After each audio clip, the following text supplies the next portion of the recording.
Hello students, आज हम करेंगे इलस्ट्रेशन 7।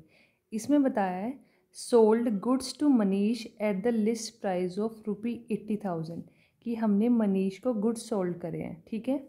और उन गुड्स का प्राइस कितना है? 80,000, ठीक है। 80,000 क्या है? लिस्ट प्राइस है, ठीक है।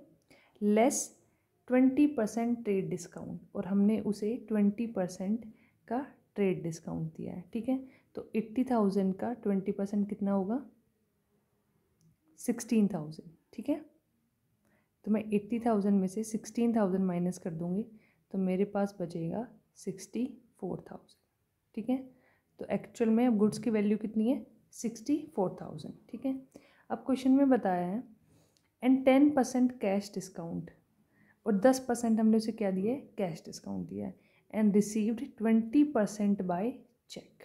अब देखो यहाँ पे जो मेन कन्फ्यूजन आता है बच्चों को वो ये होता है कि ज़्यादातर बच्चे क्या करते हैं, ये जो कैश डिस्काउंट है ये फुल अमाउंट पे दे देते हैं, ठीक है। जो फुल अमाउंट कितनी? 64,000। जबकि हमें ऐसा अभी नहीं करना है इस क्वेश्चन में, क्योंकि जो पेमेंट हमने रिसीव की है, देखो कैश डिस्काउंट का मेन मोटिव क्या होता है कि कोई अर्ली पेमेंट कर दे, ठीक है। जो मनीष है वो अभी हमें सिर्फ 20% पैसे दे रहा है, वो भी चेक से, ठीक है। तो अभी वो जब हम 20% रिसीव कर रहे हैं तो हम सिर्फ इस 20% पे तो कैश डिस्काउंट देंगे 10% का, ना कि पूरे पैसे पे। जब पूरे पैसे मिलेंगे तभी तो डिस्काउंट देंगे। हो सकता है मनीष टाइमली पेमेंट ना करे और ये बाकी बचे हुए पैसे पे ये कैश डिस्काउंट कैंसिल हो जाए। जैसे फॉर एग्ज़ाम्पल मान लो मैंने आपको 100 रुपये दिए हैं, ठीक है। अब मैं आपको बोलूँ कि मेरे पैसे वापस लौटा दो। अगर आप मेरे पैसे वापस लौटा दोगे 15 डेज़ में तो मैं 10 रुपीज़ का तुम्हें डिस्काउंट दे दूँगी, ठीक है। लेकिन आपने क्या किया, मुझे अभी 30 रुपीज़ लौटा दिए, ठीक है। मेरे कितने पैसे बचे आपके पास? 70। अब आप कहोगे मुझसे आगे कि मुझे 10% डिस्काउंट दो, तभी मैंने ये आपको 30 रुपीज़ दिए, ठीक है। फुल पेमेंट तो मेरे पास नहीं है, तो मैं कहूँगी ठीक है, जो तुमने पैसे दिए मैं उस पर तुम्हें 10% डिस्काउंट दे देती हूँ। तो अब वो मुझे कितने पैसे देगा? सिर्फ 27, ठीक है। इसी तरीके से अभी जो हमें पेमेंट रिसीव हो रही है वो हो रही है सिर्फ 20% बाय चेक, ठीक है। तो हम डिस्काउंट जो देंगे कैश डिस्काउंट, वो किस पे देंगे? इसी 20% अमाउंट पे, ठीक है।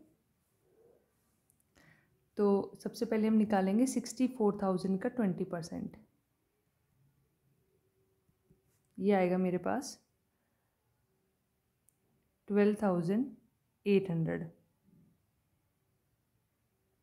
ठीक है। तो मतलब मैंने मनीष से कितने पैसे रिसीव किए हैं अभी तक? 12,800। अब मैं उसे जो कैश डिस्काउंट दूंगी वो इसी अमाउंट पे दूंगी, तो मैं लिखूंगी कैश डिस्काउंट इक्वल टू 12,800 का 10%, जो कि आएगा 1280, ठीक है। यहाँ तक समझ में आ गया, ठीक है। अब देखो मनीष हमारा डेटर है, क्योंकि मनीष ने बाकी पैसे नहीं दिए तो उसका अकाउंट हम क्या करेंगे? डेबिट, ठीक है।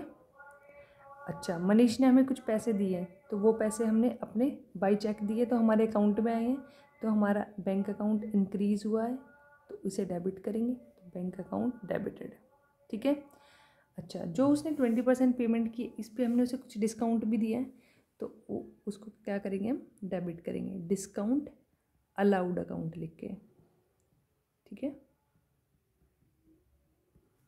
टू सेल्स अकाउंट, क्योंकि हमने उसे सेल्स करी है कितने की? 64,000 की। अब यहाँ पे 80,000 क्यों नहीं लिखा? क्योंकि आपको पता है ट्रेड डिस्काउंट को हम मेंशन नहीं करते, बस उसके इफेक्ट को कंसिडर करते हैं, ठीक है। उसके इफेक्ट को कंसिडर कर लिया 80,000 से 64,000 लिख के, ठीक है। यहाँ तक हो गया। अब देखो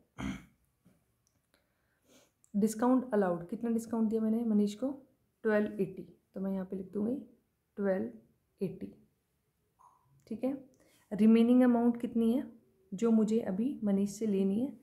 देखो टोटल थी 64,000, उसमें से उसने मुझे 12,800 दे दिया है ना। यहाँ पे लिखा हुआ था बाई चेक 20% वो दे देता है, तो 12,800 इसमें से माइनस कर देंगे, तो रिमेनिंग अमाउंट कितनी हो जाएगी? 51,200, ठीक है। मतलब अभी मनीष से इतने पैसे और लेने हैं, तो ये हमारा डेटर है, इससे अभी 1200 रुपीज़ आएंगे। ठीक है, बैंक में हमने अभी तक कितने रिसीव किए हैं, अब देखो बैंक में उसने बाई चेक दिए 12,800 रुपीज़। ठीक है, लेकिन इस पर हमने 10% डिस्काउंट दे दिया है, तो मतलब 1280 माइनस करने के बाद जो पैसे आएंगे वो हमने एक्चुअल में बैंक में रिसीव किए हैं। तो 12,800 में से मैं 1280 को माइनस कर दूँगी। ठीक है, तो आप इसे माइनस करो,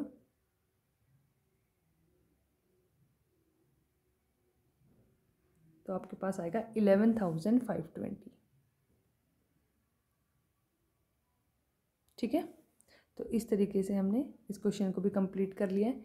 इसकी नरेशन तो आप लिख सकते हो, goods sold to Manish at a trade discount of 20% and 10% cash discount and received 20% by cheque. ठीक है, ये आपको नरेशन लिखनी है। आप इनका टोटल करके भी चेक कर सकते हो कि आपका डेबिट और क्रेडिट साइड का टोटल सेम आ रहा है। ठीक है, आई होप आपको समझ आया होगा। Thank you.